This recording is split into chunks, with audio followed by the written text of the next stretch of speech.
Assalamualaikum warahmatullahi wabarakatuh.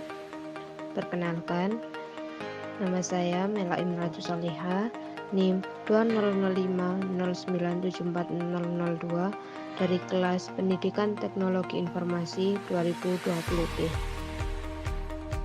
Mail server adalah sebuah server atau layanan internet berbasis cloud computing yang digunakan untuk mengirim dan menerima email dalam satu jaringan server mail yang sama. Mail server dapat mengumpulkan, mengolah, dan mengirim data-data serta informasi dalam bentuk email atau surat elektronik dengan menggunakan domain email khusus atau domain email tersendiri. Mail server menggunakan dasar layanan client server, di mana klien dapat mengakses server email melalui aplikasi. Selanjutnya ada fungsi mail server. Mail server berfungsi sebagai pengatur atau penerima dan penyalur respon atas email yang masuk. Tak hanya itu, fungsi utama dari program ini adalah sebagai aplikasi yang digunakan untuk menginstal email. Oleh karena itu, aplikasi ini sangat penting karena akan mengatur jalannya email dan merespon setiap email yang masuk. Selanjutnya ada webmail server. Webmail server adalah sarana yang memungkinkan user dapat mengakses email melalui web.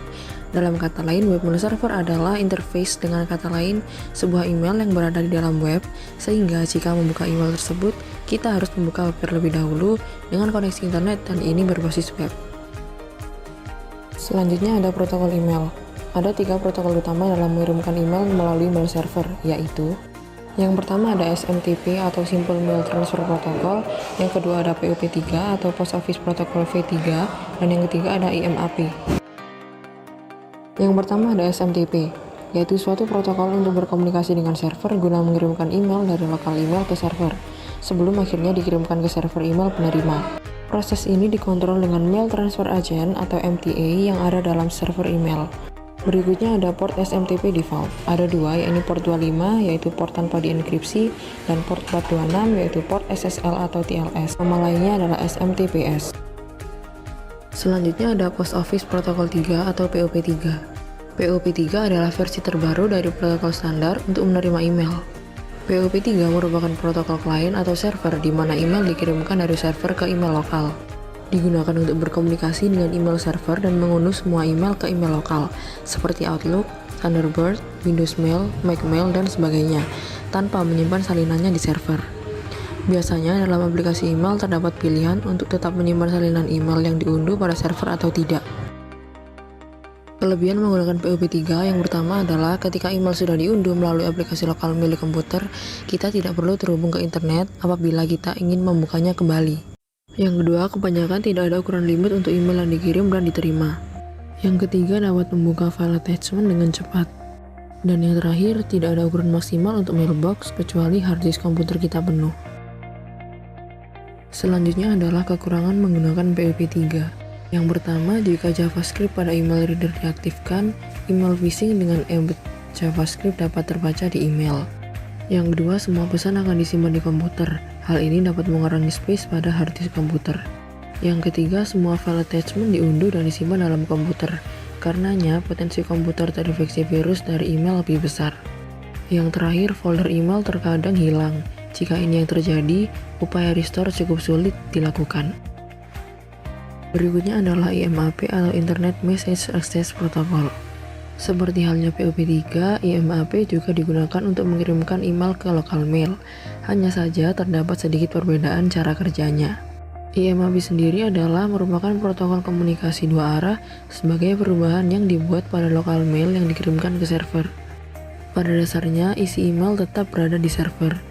Protokol IMAP lebih direkomendasikan oleh penyedia email seperti Gmail dibandingkan menggunakan POP3. Di dalam IMAP, email disimpan di server. Ketika kita akan mengecek email, lokal mail akan menghubungi server untuk menampilkan pesan email, sehingga untuk file pesan email tetap berada di server dan tidak di-download ke email lokal. Untuk port IMAP default sendiri ada 2, yaitu port 143 yakni port tanpa dienkripsi, dan port 993 yakni port SSL atau TLS dengan nama lainnya IMAPS. Berikutnya adalah kelebihan menggunakan IMAP. Yang pertama, kita dapat mengakses email dari mana saja melalui perangkat yang berbeda. Yang kedua, email dapat diakses melalui web browser tanpa aplikasi email. Yang ketiga, kita hanya mengunduh pesan yang ingin dibuka, sehingga tidak perlu menunggu semua pesan diunduh. Yang keempat, attachment tidak secara otomatis diunduh oleh IMAP, sehingga email dapat diakses lebih cepat. Kita juga dapat memilih attachment tertentu yang ingin kita buka. Nah, untuk kekurangannya sendiri adalah yang pertama ada beberapa layanan hosting yang tidak mendukung IMAP. Yang kedua, email disimpan pada server sehingga mengurangi disk space hosting. Yang ketiga, email dengan IMAP hanya dapat diakses ketika terkoneksi internet. Selanjutnya ada komponen mail server, ada 3 yakni MUA, MTA, dan MDA. MUA memiliki beberapa program utama terkait dengan proses membaca dan membuat email. Jadi, MUA bertugas sebagai program untuk membaca email, menerima, serta perintah-perintah untuk membuat dan mengirimkan pesan. MUA disebut juga sebagai email reader atau pembaca email karena fungsi utamanya adalah perintah-perintah dalam email seperti menerima email serta mengirim balasan email. Ada beberapa MUA yang juga dilengkapi dengan Multipurpose Internet Mail Extension atau MIME, yaitu program yang digunakan untuk mengirimkan email yang berisi file atau attachment tertentu. Selanjutnya adalah MTA, yakni salah satu komponen mail server yang bertugas untuk mengurus bagian program pengiriman email. MTA akan melakukan fungsi-fungsi yang harus dilakukannya antara lain adalah menerima dan memproses pesan-pesan email yang masuk melalui berbagai macam jaringan, menentukan alamat tujuan sebagai bahan pertimbangan bagaimana cara mengirimkan sebuah pesan email tersebut, serta menggunakan daftar distribusi untuk mengirimkan salinan pesan. Yang terakhir adalah MDA, yakni bagian program dari mail server yang bertugas sebagai agen pengirim pesan email. MDA memiliki dua komponen utama, yaitu sebuah database yang bersih saluran atau jaringan untuk mengirimkan pesan, serta yang kedua adalah delivery agent yang bertugas untuk mengirimkan pesan email sesuai dengan jaringan yang dipilih. Selanjutnya adalah cara kerja web mail server. Mail server memiliki dua server yang berbeda fungsinya, yaitu server yang berfungsi sebagai outgoing server atau sending email, serta yang kedua adalah incoming server atau receiving email. Outgoing server dihandle oleh server SMTP pada port 25, sedangkan incoming server dihandle oleh POP3 pada port 110 atau IMAP pada port 143. Nah, untuk proses pengiriman email melalui TCP/IP dapat dianalogikan sebagai berikut. Jadi dari sender, menuju ke user agent, menuju ke waiting list email, menuju MTA, menuju user mailbox, menuju user agent, dan yang terakhir ke receiver. Berikutnya adalah jenis-jenis mail server. Beberapa jenis mail server diantaranya adalah sebagai berikut. Yang pertama, SendMail adalah sistem mail server yang paling standar dan banyak digunakan pada sistem operasi Linux atau Unix. Yang kedua adalah Postfix, merupakan mail server yang dibuat berdasarkan hasil pengembangan dari server SendMail. Bedanya, Postfix dapat dijalankan pada sistem operasi Linux atau Unix serta Mac OS X. Postfix ini diharapkan dapat menggantikan server dari SendMail. Dan Qmail adalah mail server yang disebut-sebut sebagai server teraman dalam sistem operasi mail server. Hal ini dikarenakan Qmail belum memiliki sedikit pun celah keamanan yang dapat mengganggu maupun merusak kinerja mail server tersebut. Qmail sendiri telah banyak digunakan oleh penyedia email besar seperti Hotmail dan Yahoo. Next adalah contoh mail server. Ada beberapa aplikasi dan program mail server yang dapat dibedakan berdasarkan komponennya menjadi 3 macam, yakni sebagai berikut. Yang pertama, komponen mail transfer agent atau MTA, contoh aplikasi SendMail, Postfix, Exim, Qmail, MailX, Pine, dan Netscape. Yang kedua, komponen mail delivery agent atau MDA, contohnya mail server yang berfungsi mendistribusikan email yang datang ke MTA sesuai mailbox masing-masing user. Dan yang terakhir, komponen mail user agent atau MUA, contohnya Thunderbird, Outlook, Eudora Mail, Kmail, dan Evolution. Oke, jadi tadi adalah sedikit materi mengenai mail server. Sekarang kita akan melakukan simulasi mengenai mail server dengan menggunakan aplikasi Cisco Packet Tracer. Jadi ini adalah untuk step pertamanya. Di sini kita tetap menggunakan skema seperti yang sebelumnya kita lakukan pada simulasi FTP server dan web server. Nah, kemudian kita lanjut ke step 2. Untuk yang pertama, langkah percobaannya adalah seperti ini.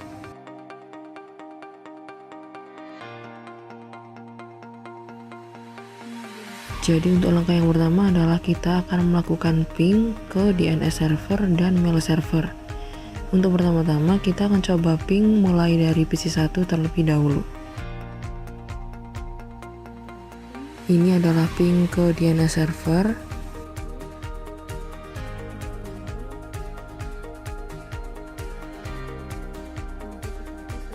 Kita lanjutkan untuk melakukan ping ke mail server.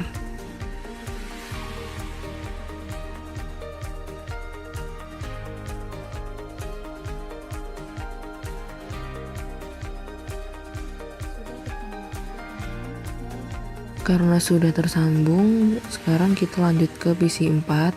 Kita lakukan hal yang sama seperti tadi. Kita lakukan ping ke DNS dan mail server.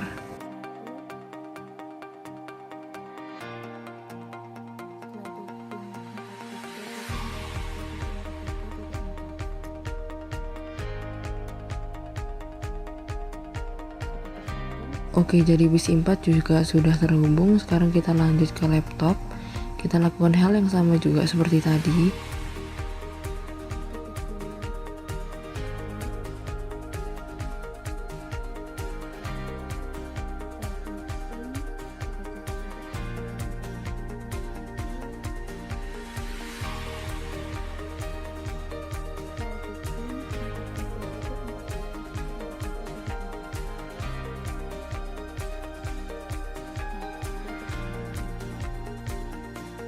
Karena laptopnya juga sudah terhubung, sekarang kita lanjut ke smartphone.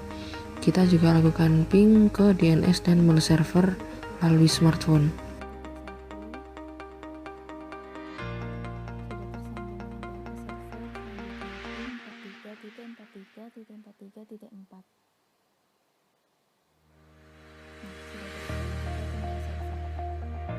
Nah, bisa kita lihat di sini smartphone juga sudah terhubung ke DNS dan email server. Sekarang kita akan lanjut ke langkah percobaan yang kedua.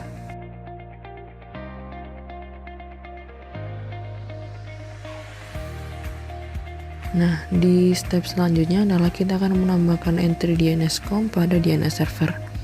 Jadi kita masuk ke DNS server, lalu kita tambahkan DNS.com. Di sini saya sudah tambahkan sebelumnya untuk entry-nya.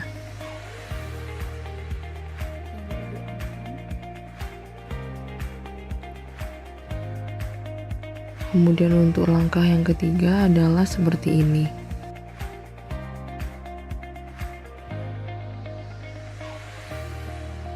Jadi pertama-tama kita masuk ke PC 1, kemudian kita masuk ke command prompt-nya. Nah, di sini kita ketikkan nslookup di command prompt tersebut, lalu kita tunggu hasilnya.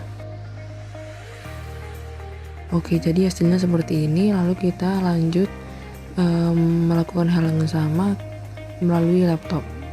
Jadi kita ketikkan juga nslookup di command prompt laptop.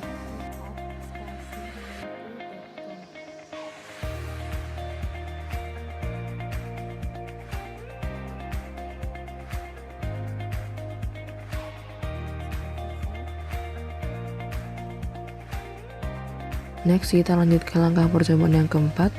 Untuk langkah percobaan keempat itu seperti ini. Jadi kita masuk ke mail server, lalu kita aktifkan terlebih dahulu mail servernya. Setelah itu kita akan membuat dua akun seperti yang sudah ada pada gambar yang tadi.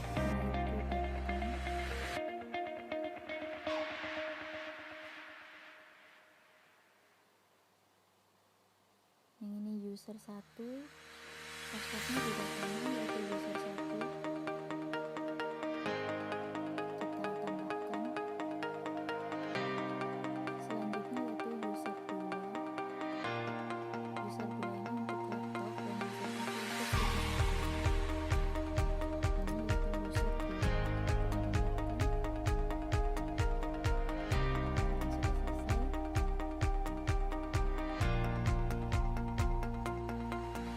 Next, untuk langkah yang kelima adalah seperti ini.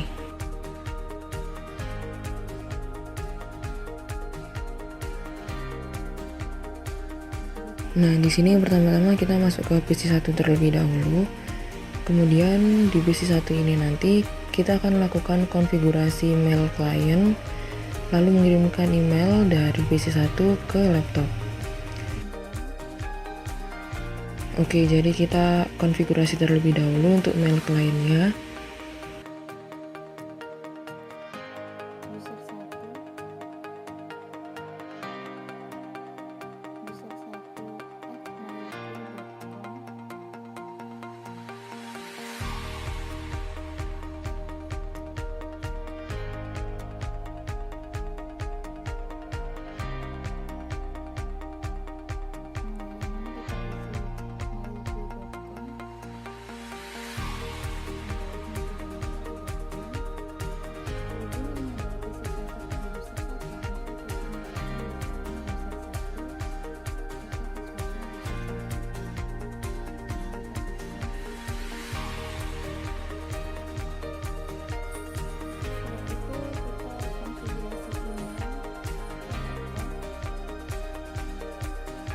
Setelah melakukan konfigurasi mail client pada PC 1, sekarang kita akan coba kirimkan mail dari PC ke laptop.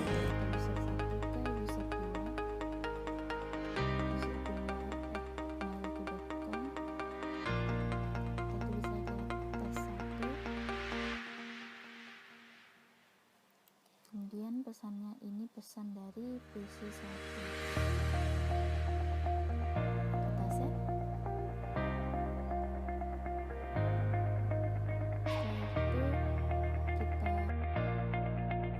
Langkah berikutnya adalah kita akan melakukan konfigurasi mail client pada laptop dan juga melakukan pengecekan apakah tadi mail yang dikirimkan oleh PC ke laptop diterima oleh laptop. Oke, jadi sekarang kita masuk ke laptop dan kita akan melakukan konfigurasi mail client-nya di sini.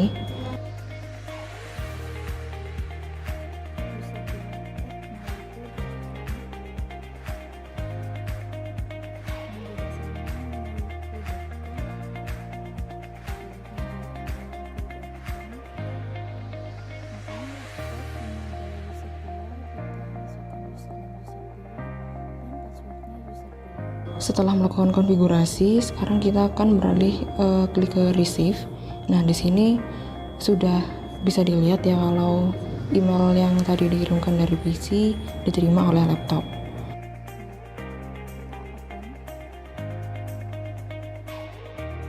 Selanjutnya kita akan mencoba reply email yang sudah dikirimkan dari PC 1 ke laptop. Dan setelah itu kita akan cek kembali di PC 1 apakah balasan tadi masuk ke PC 1.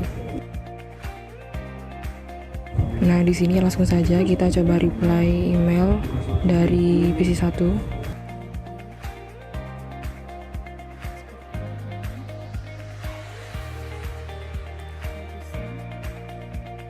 Setelah itu di PC 1 kita akan cek apakah balasan email tadi masuk ke PC 1. Nah, di sini sudah terlihat balasan emailnya sudah masuk. Jadi pengiriman email tadi berhasil.